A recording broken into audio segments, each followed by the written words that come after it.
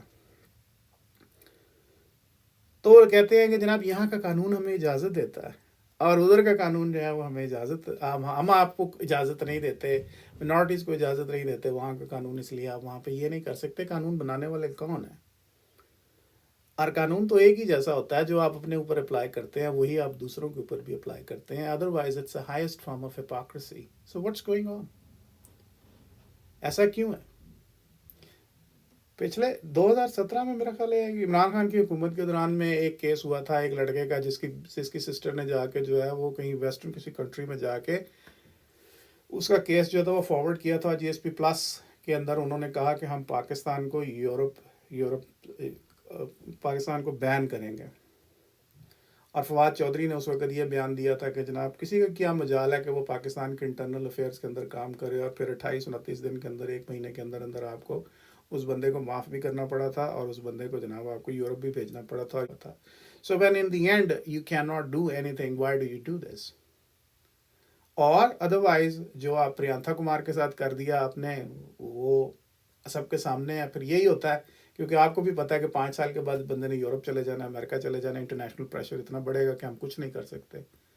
لیکن میرا کہنے کا مقصد یہ ہے کہ کیا اتنا ہو گیا ہے اب کہ آپ کوئی بندہ جو ہے وہ یہ نہیں کہہ سکتا اس ملک کے اندر کہ جناب میرا ایمان جو ہے وہ آپ کے ایمان کے ساتھ ملتا جلتا نہیں ہے. ریزنس تو بہت ساری ہیں. آج جب میں نے یہ خبر تو میں نے 3-4 دن پہلے دیکھی تھی, اور پھر اس کے بعد میں نے کچھ چیزیں جو ہے وہ دیکھنے کی کوشش کی, اور کچھ خبریں میری نظر سے گزری اسی اسپیشل پرسپیکٹو کے اندر. تو جناب پہلی چیز جو تھی وہ تو میری نظر سے جو گزری وہ بھی میں آپ کو بتا دیتا ہوں وہ کیا تھی. پہلی چیز تو جو نظر سے گزری میرے وہ یہ تھی کہ جناب جب خان صاحب نے پاکستان میں اعلان کیا تھا کہ جی اسامہ بن لادن جو ہے وہ ایک شہید ہے, اور پھر پاکستان کی انفارمیشن منسٹری کو کلیئرنس دینی پڑی تھی کہ جناب it was a slip of tongue. ابھی پاکستان کے سلیبس میں آپ کو پتہ ہے کہ اسامہ بن لادن کے بارے میں ہم کیا پڑھا رہے ہیں؟ میرا نہیں خیال بہت سے لوگوں کو پتہ ہے. اور آج ابھی لنکڈن پہ بڑی انٹرسٹنگ خبر تھی, وہ بھی میں نے اسی ویلاگ کے لیے جو ہے وہ سلیکٹ کر لی کہ چلیں اس کو بھی سلیکٹ کر لیتے ہیں.